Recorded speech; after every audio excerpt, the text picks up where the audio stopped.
A few weeks back, I watched this video from Carson Runquist and thought, hey, that's a good idea.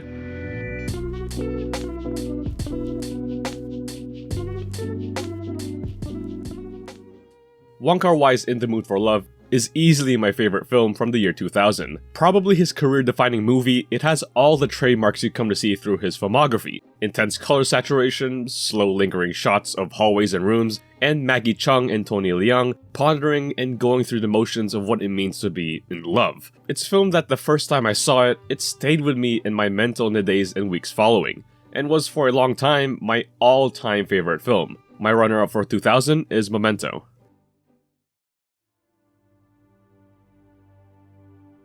Another movie I'd say is such a career-defining film is David Lynch's Mulholland Drive. I've always been fascinated by the worlds and dreamscapes that Lynch creates within his films. So many directors have tried to capture that Lynchian essence, but you can never really beat the OG. Mulholland Drive serves as a balance of the extreme ends of Lynch's style, and it's for the better. Set against the backdrop of the bright lights of Hollywood and carried on the brilliant shoulders of Naomi Watts, the awkwardness and mystery surrounding the air of the film made for one of the most bizarre first watches ever, and it makes for the best film to watch during the wee hours of the night. My runner-up for 2001 is Spirited Away. Fernando Meirelles' City of God is a film that's been on my watch list for years, and when I finally got the time and place to see it, I just felt stunned. Probably the only Brazilian film I've ever seen, it certainly feels authentic, much like a documentary, but that's kind of like the structure of the film. Set against the poverty-stricken favelas in the 1970s, it follows two young men who choose two different paths, one who's an aspiring photographer and one an ever-so-ambitious drug dealer. So while yes, it's a crime drama, there's also a coming-of-age element to it as well, that adds a tragic lining to all the choices made by the characters throughout the film, making it one of the strongest and surprising crime dramas ever. My runner-up for 2002 is Punch Drunk Love.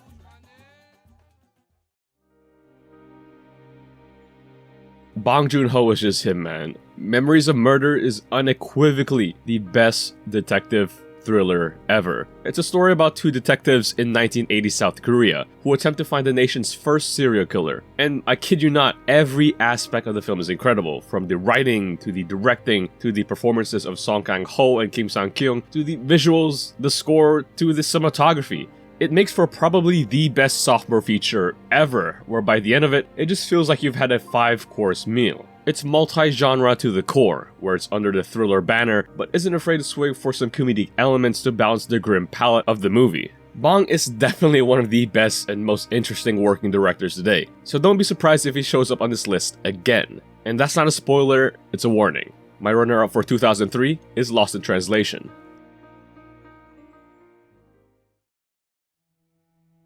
Eternal Sunshine of the Spotless Mind is just that film. Michael Gondry's one-hit wonder is such a great film that it feels so weird to regard him as that. It's a story about a former couple who undergo a procedure to forget each other and their relationship, only for the man to realize that he made a mistake and that he still loves her. Written by Charlie Kaufman, it makes for such a gut-wrenching sci-fi romance film that features a stacked cast with Elijah Wood, Mark Ruffalo, Kirsten Dunst, Kate Winslet, and Jim Carrey at the center of it all. While it makes for a compelling story about the complexities of love, the general vibe throughout the movie is so comforting, given how cold-hearted it very much feels. It's a dynamic that can only work for this kind of movie with this kind of story, and honestly, it's a film that everyone should at least see once in their lifetime. My runner-up for 2004 is Harry Potter and the Prisoner of Azkaban. While 2005 isn't the strongest year in my books, V for Vendetta serves as a pretty good and enjoyable comic book film before the rise and mainstream success of the genre. Set against the backdrop of Great Britain as a fascist state, a vigilante known as V conducts guerrilla warfare against the British government. Hugo Weaving gives a great performance as a titular character, and Natalie Portman serves as a great foil for him. There are a number of memorable scenes here, but as a whole, it's just a nice movie. My runner-up for 2005 is Brokeback Mountain.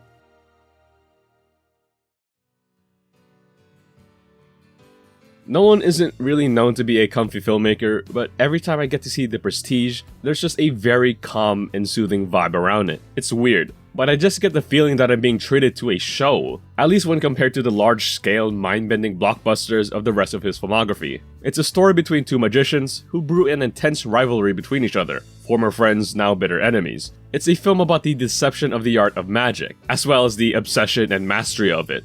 And while it is a great story with superb performances from Hugh Jackman and Christian Bale, the way it's presented is really what hooks you in right away. The movie in its entirety feels like a magic trick with lingering mysteries happening throughout, and it makes the viewing experience that much better.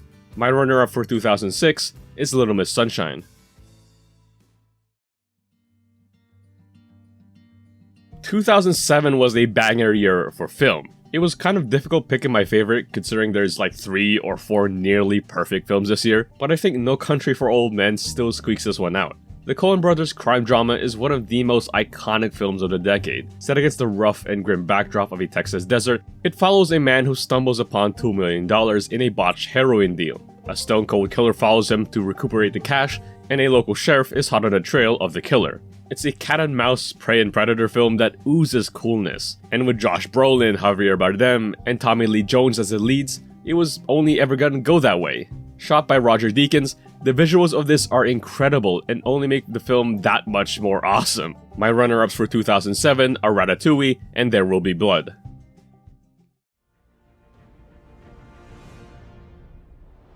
I mean, come on, it's The Dark Knight. Dubbed as the greatest comic book film ever, I still feel like it has that title. So much has been said about the movie before, so I won't go over it too much. Christopher Nolan's sequel to the fantastical Batman Begins delivers a far more gritty and grounded film. The action's intense, the visuals are captivating, Hans Zimmer's score is incredible, and Heath Ledger's Joker, man, he just has it. My runner-up for 2008 is The Hurt Locker.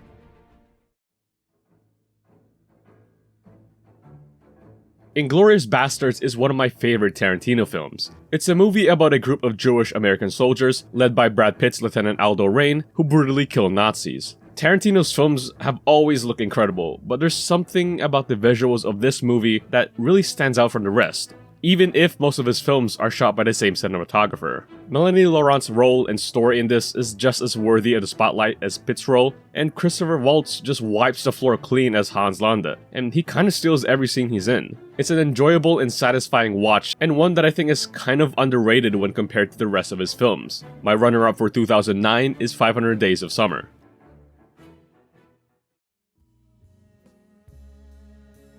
For a while, 2010 was a battle between The Social Network and Inception, but the more I got to sit with it, Incendies might actually be my favorite film of 2010. Denis Villeneuve's fourth feature film, it's the one that really broke him into the industry as one of the directors to watch for the rest of the decade. The film is about two young adults fulfilling their mother's last wishes by going on a journey through the Middle East to unearth their mother's past. It's a film that captures the never-ending wars throughout the region and everything their mother had to endure through her lifetime. It's another one of those films where after watching it, it feels like you've had a full meal. It's incredibly tragic, it takes a lot out of you after viewing it, and stays with you for a long time as well.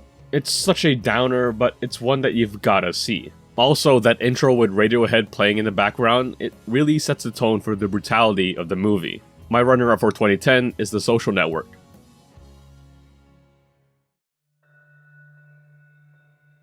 The Girl with the Dragon Tattoo is by far Fincher's darkest film to date, and probably the most underrated of the bunch. It's Fincher in his most brutal form. There's no witty lines or film bro energy, it's just 160 minutes of pure mystery surrounded in an incredibly pessimistic world. Starring Rooney Mara and Daniel Craig as the leads, it follows them in an investigation of the disappearance of a patriarch's niece from 40 years ago. Now, it's kind of underselling the grim and edgy vibe of the film, so you should definitely be prepared for what it throws at you. It's low-key one of my favorite winner, and this might be pushing it, Christmas-adjacent films, given the subject matter. My runner-up for 2011 is Midnight in Paris.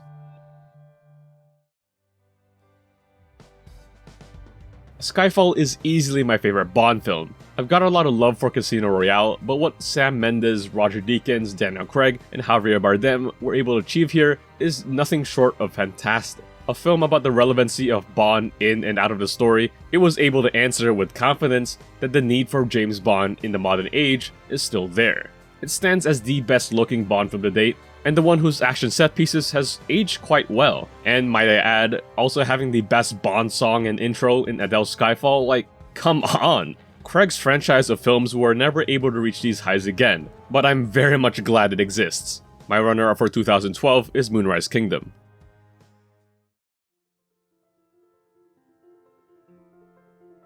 For a long time, Spike Jonze's Her was my favorite film ever. A film about a lonely writer falling for an operating system in the not-so-distant future. It's a sweet film that delves into the nature of love, relationships, and the ever-increasing reliance of technology within our lives. It's a film that only becomes important as the years go by, and given the dystopian nature of this story, it's surprisingly very comforting against the backdrop of a pastel-colored Los Angeles, Shanghai-fused city with a nice score by Arcade Fire to Bat. It's visually stunning and very, very powerful. You kinda get lost in it. My runner-up for 2013 is Prisoners.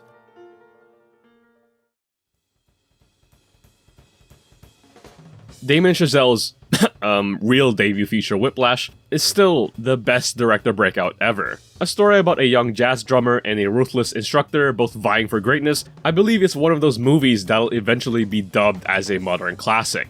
It's already very quotable, it's viciously stylish and aggressive, and it features one of the greatest endings for a film in the 2010s. Miles Teller and J.K. Simmons are absolutely electric, and have an immense amount of chemistry when on screen with each other, as it's a film set around the idea of greatness and dreamers that Chazelle would eventually build upon in his subsequent films. It's the best movie of the year, and it may or may not be his last appearance on the list. My runner-up for 2014 is The Grand Budapest Hotel.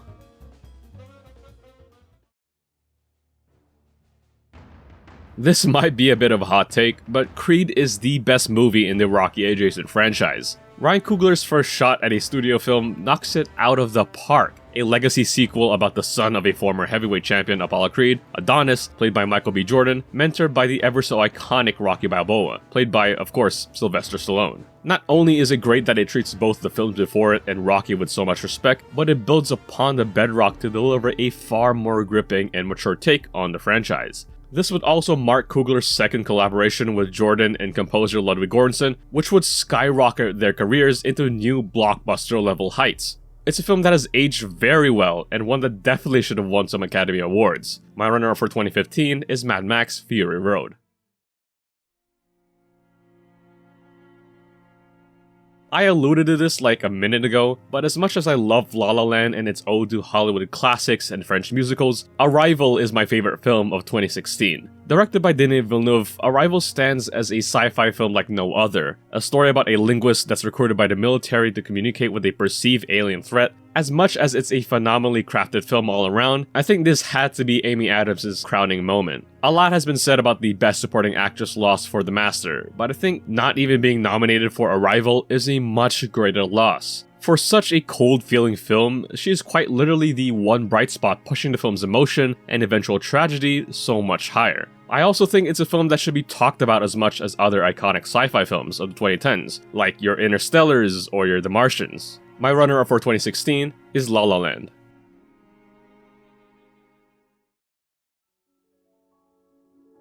Luca Guadagnino's Call Me By Your Name will go down as a modern classic. A story about a teenager falling for a man in the countryside of 1980s Italy, it's probably the quintessential summer film of the 2010s. There's just a very bright vibe throughout the film with incredibly colorful visuals, pacing that feels like a light breeze, and a score that matches the laid-back journey that these characters go through. It's not only Guadagnino's breakthrough in mainstream film, but it's also Timothée Chalamet's crowning moment as cinema's next It guy, as he became the third youngest actor to be nominated for an Academy Award. I still feel like it's a high that Luca's been trying to hit, and I'm not sure if he will or can even make a film of this quality ever again. My runner-up for 2017 is Phantom Thread.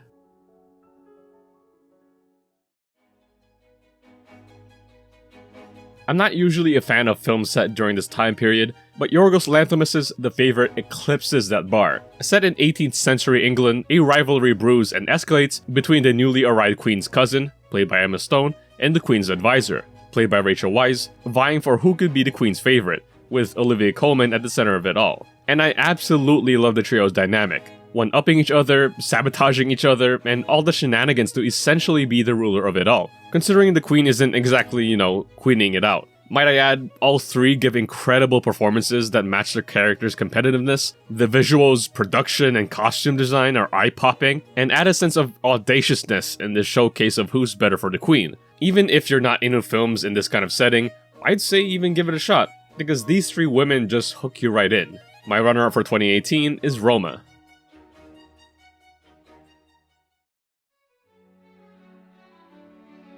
"2019 was an incredible year for film. From auteur films, to blockbusters, to movies by legendary filmmakers, and those making their mark in mainstream film, to those making a comeback from legendary falls, and those cementing their legacies as cinema's great filmmakers. But I think what stands above all this greatness in incredible films is Bong Joon-ho's Parasite. A story about two families, one rich and one poor. It's a film that's already dubbed as a classic, not only for how well crafted it is from the cinematography to the score, but for its impact in the industry as a whole. Being the first international film to win Best Picture, it deserves it, especially from an award show that has more misses than it does hits. It's a film that, for anyone that wants to get into film, should be their first watch. Because, well, it was my personal gateway to this rabbit hole called cinema. My runner-ups for 2019 are Portrait of a Lady on Fire, Once Upon a Time in Hollywood, Little Women, and Marriage Story. Yeah, this one was a bit tough.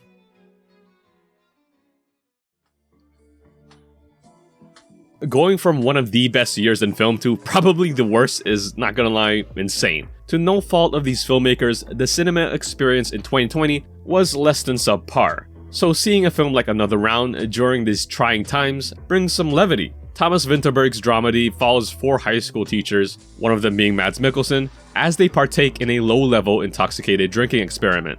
It's a cheeky and fun film that explores creativity within our mundane lives, which made it absolutely perfect for pandemic viewing. And it also features a euphoric and cathartic scene of Mikkelsen mindlessly dancing to some indie music, so it's already a must-watch. My runner-up for 2020 is I'm Thinking of Ending Things.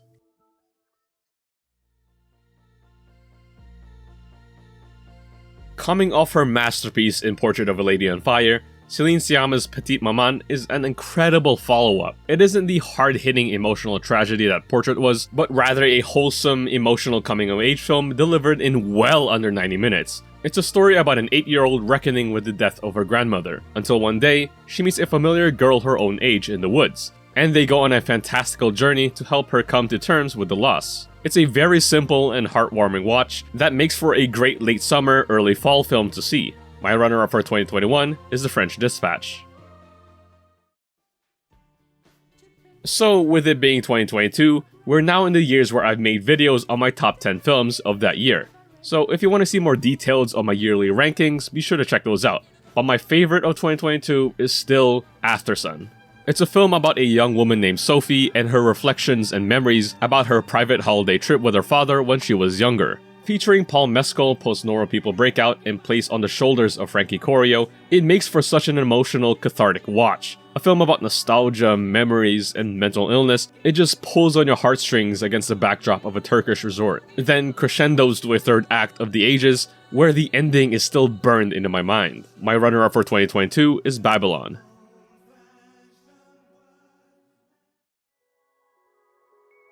I swung between Oppenheimer and Across the Spider-Verse as being my favorite of an incredible year for film, but if you were to ask me today what my favorite of 2023 was, I'd probably say Past Lives. Celine Song's debut feature for A24 is currently my favorite romance movie of the decade. The film is about two childhood friends, Nora and Hasung, reuniting in New York for one weekend. I made a more detailed video why I love the film, which you can check out here, but in essence, it just makes you sit and experience these very human characters through a story about love, longing, destiny, and the choices we make that eventually lead to our lives as we know it. Placed on the shoulders of Greta Lee, who absolutely should have received a Best Actress nod for this, her chemistry with both our male leads is both convincing and heartbreaking. Because you can see how good she looks with either of the leads, and you see the amount of history and love there. Shot beautifully with a soothing score that plays throughout, it has everything you'd want in a modern romance film.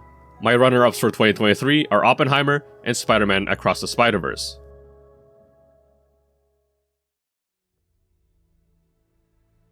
The follow-up to 2021's Dune is much better. The continuation of Paul Atreides and his revenge against the Harkonnen and what they did to his family, it stands as a far more engaging, beautifully shot, a brilliantly scored film than its predecessor. It's not like I hated Dune though, it was still very good in establishing all the key pieces and players within the world, but actually seeing them move, interact, sacrifice, and have life in them made for an incredible experience. I'd probably say this was the year for Chalamet, not only being a lead for a movie that'll end up being a classic, but also for his roles in Wonka and being in the Bob Dylan biopic A Complete Unknown. The film also features a stacked cast with Zendaya, Rebecca Ferguson, Florence Pugh, Austin Butler, Stellan Skarsgård, and who could ever forget Javier Bardem. It's an incredible sci-fi film that should absolutely go down being referred to just as much as, say, the original Star Wars. My runner-up for 2024 is Honora.